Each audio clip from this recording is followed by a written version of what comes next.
completely honest with you, and like this just goes to show how really ineffective Nintendo's marketing was at the time.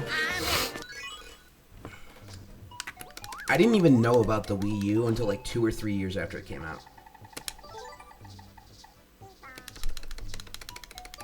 Had no idea Nintendo released a new console. The only ones I knew about were the DSi and the 3DS. Had no idea they had a new home console.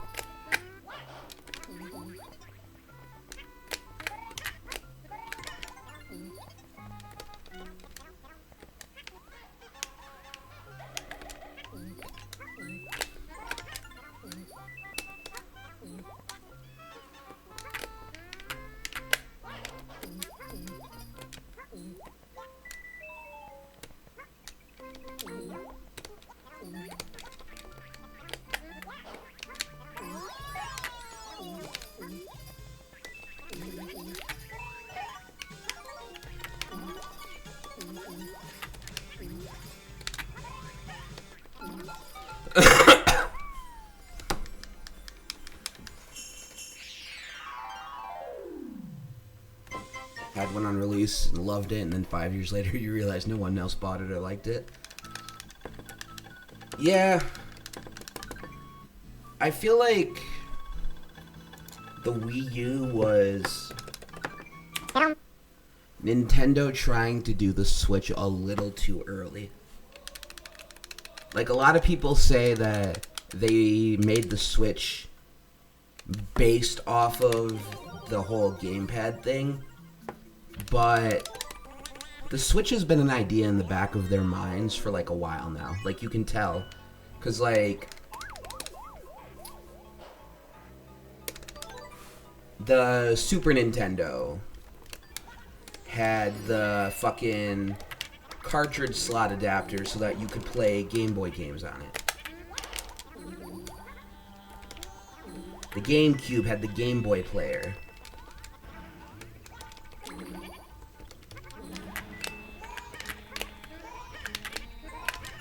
And then the Wii U with the gamepad.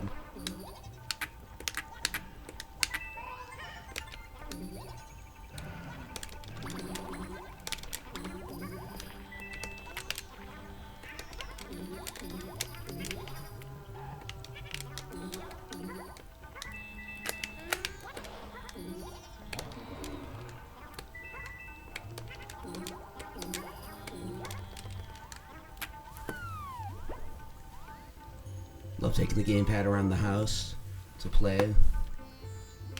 But there were really strict limits on how far it could be from the console. Yeah, see, I wouldn't know because I never had one, but I feel like the Wii U was them trying to do the Switch a little too early. And then their other big mistake was naming it after the Wii. Like, even if their next home console that's rumored to be coming out later this year is going to be like the Switch again, I hope they name it something else. Like, I hope they learned from the whole Wii U thing and they name it something else.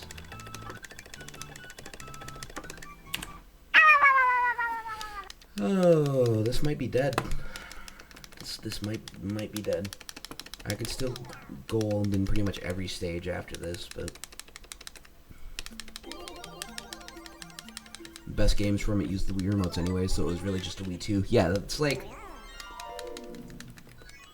I feel like they tried to do the Switch too early. They realized it wasn't going to work, so they ended up doing a half-baked version of it with the gamepad, and it ended up just being a really bad controller that nobody really liked.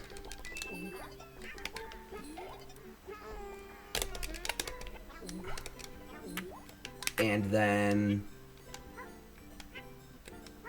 the naming and the marketing and everything just weren't there. And you know, it really sucks to see because they did so well with the Switch, and then they did such a good job of making a good situation out of another commercial failure with the GameCube, because, you know, the Wii's just an overclocked GameCube. It's literally the exact same hardware. It just runs a little bit faster. So they had a huge commercial failure with the GameCube, and they took all of the leftover hardware and used it for their next console too, which saved them a massive amount of money, and it also allowed them to do native backwards compatibility just like the PS3, except with the Wii, instead of it being $600 like the fucking PS3 was, because the PS3 had basically two consoles in one, they were able to actually sell it for an affordable price. And then they just completely flopped with the Wii U. And it was like it's really jarring to, like, if you were watching a retrospective on their history as a company, that's just like a complete fucking 180. And it's like really jarring to see.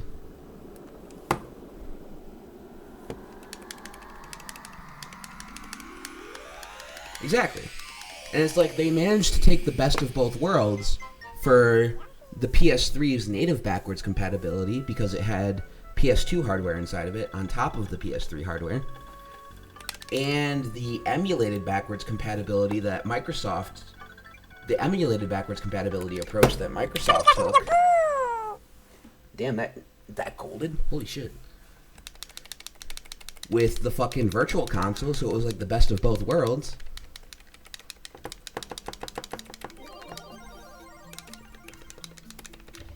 It was like such a huge...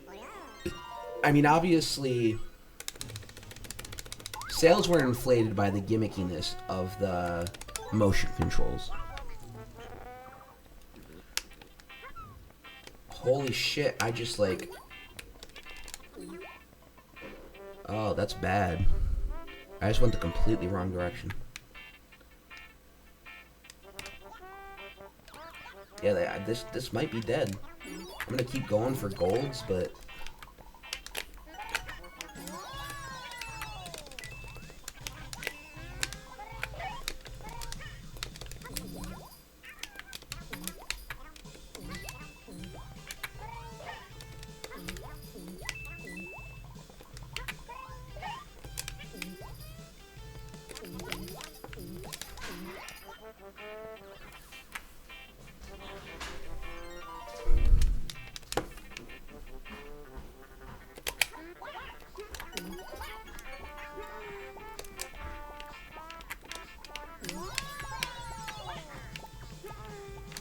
Yeah, this is dead.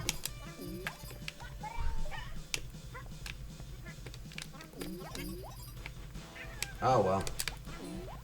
We'll try to gold 5-3 and 6-3, and we'll finish it just for the sake of getting a practice in for a run, but...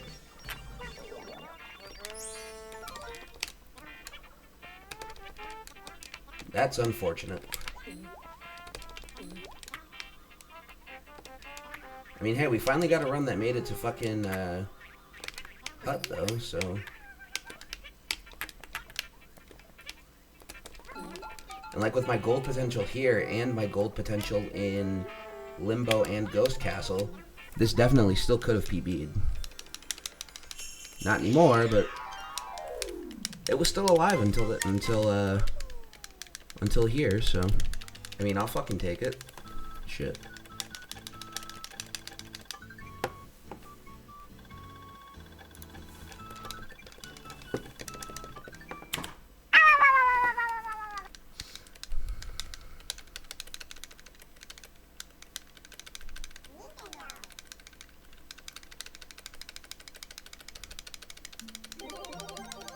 And hey, if I can gold 5-3 and 6-3 by as much as I think I can, this actually might not be completely dead. Definitely won't be sub 13, probably won't even be sub 1310, but it'll be a PB nonetheless.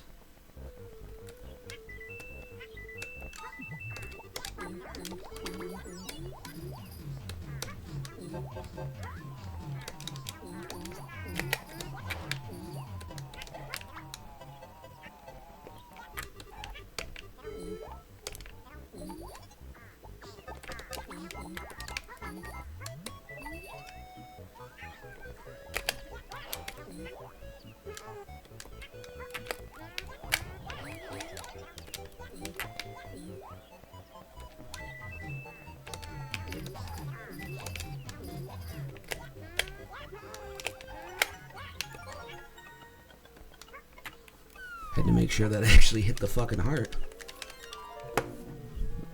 Almost didn't.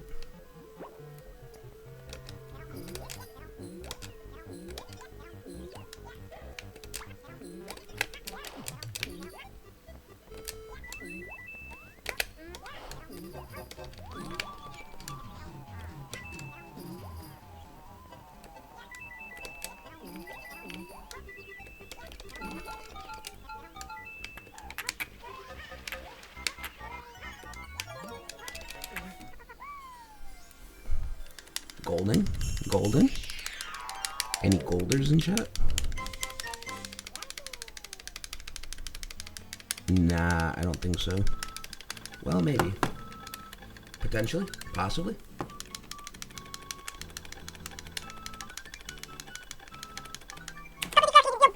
Hey!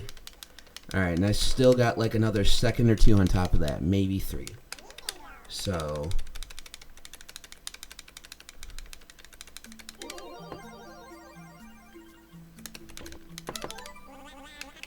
might not be totally dead. Because I think I can definitely go gold ghost castle too. 1254 sob.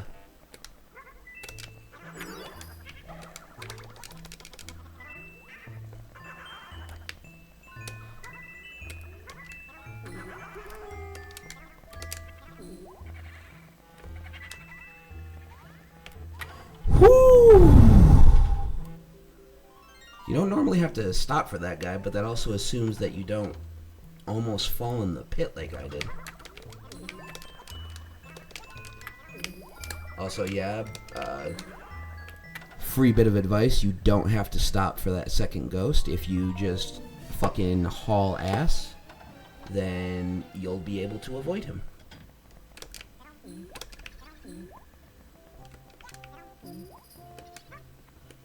Easier said than done, I know.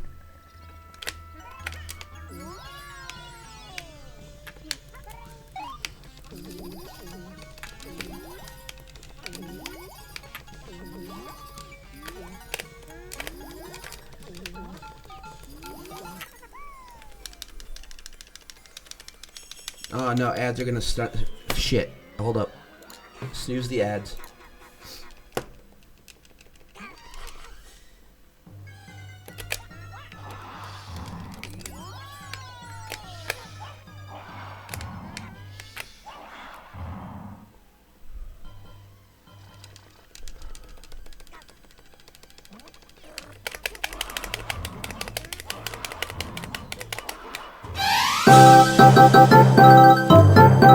Let's fucking go.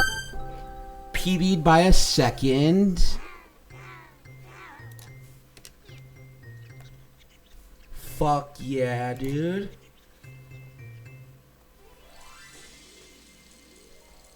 Alright. It's a start.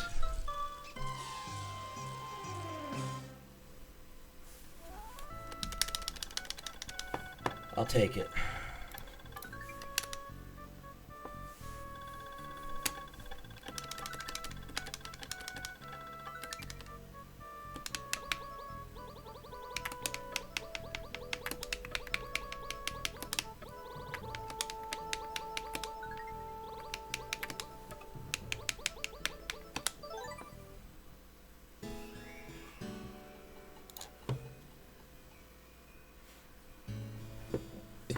Fuck yeah, dude. I just need Blargs to be nice, and I need to not fuck up in 4-1. And then I just need to tie, surprise, cloud cruising, limbo, and ghost castle.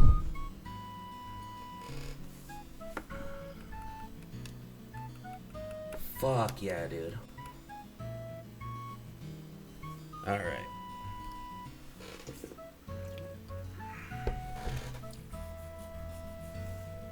$12.47 sob. You'll love to see it.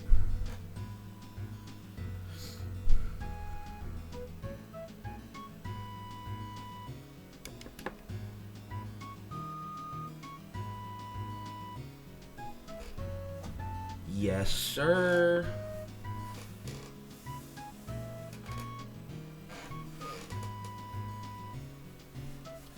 Blarg and Limbo are by far my most inconsistent stages right now.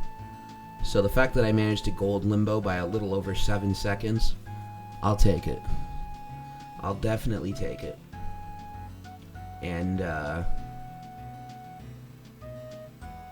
yeah. That hut was just fucking atrocious. But I've officially PB'd with Watermelon Hut, so now I have to do it in every single run from here on out. I hope I made the right decision pulling the Band-Aid off. Whew. Man. That's, I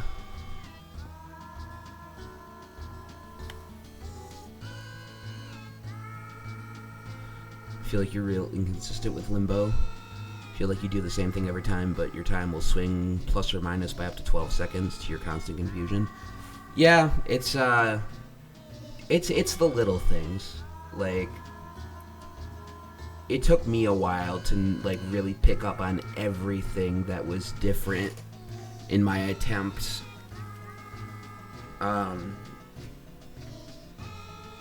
Building the consistency is definitely, like, a major thing. Like, just committing the button inputs to muscle memory. For the longest time, one of my biggest issues in this game was that I was reacting to everything as it was happening, rather than just going through the inputs like a robot.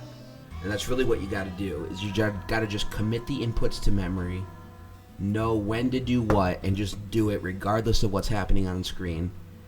And then as long as you don't mess anything up, it'll be the same every time. Now, if you do slightly mess some stuff up, obviously that takes some reacting.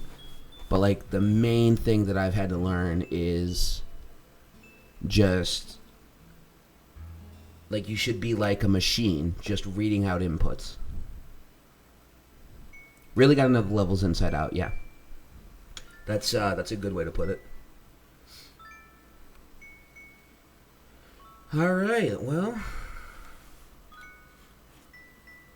I kind of wanted the video to go to the end of the credits, but I feel like this is probably good enough